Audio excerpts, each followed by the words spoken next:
Лозарите од Теквешијата годинава очекуваат намален род за најмалку 20% во однос на лани заради пролетните оштетувања на родот од мрзнењата, како и летните горештини и неможноста да се обезбеди доволно наводнување за сите лозови површини.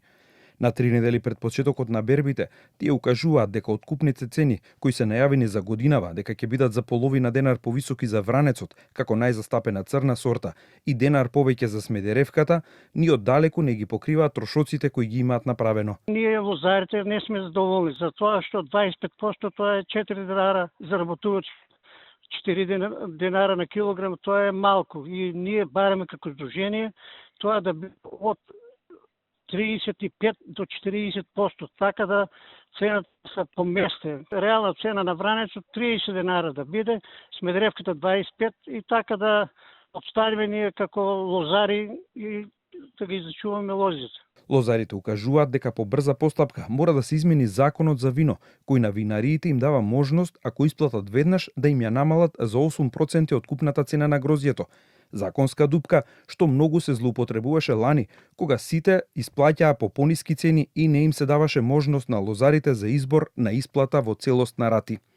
Очекуваат и изнаоѓање на решение за откупот на црното грозје, за кое винариите уште од лани укажуваат дека имаат намален интерес за продажба и имаат залихи, па не планираат да откупат многу годинава. За ова, неодамна според Серафимовски имало средба, а владата излезе со информација дека со пренамена ќе овозможи финансии со 1% фиксна камата и 3 месеци грејс период наменски за откуп на црно грозје, вранец и оризова арпа, како најпроблематични. Во Пелагониско пак, жетвата на пченицата за неколку дена финишира и таму големи проблеми имаат со ниските откупни цени. Според пелагониските сточари, проблемот со млекарниците не е решен, бидејќи дел од нив продолжуваат да им ги намалуваат откупните цени на суровото млеко. Млекарниците уште го намалуваат млекото наместо да ја зголемат, како што намалуваја секој месец по денар до 2, така треба да го вратат на назад ако е решен некој проблем. Но тука наместо да видиме ние проблемот дека е решен, тие упорно уште го туркаат млекото од цената надолу.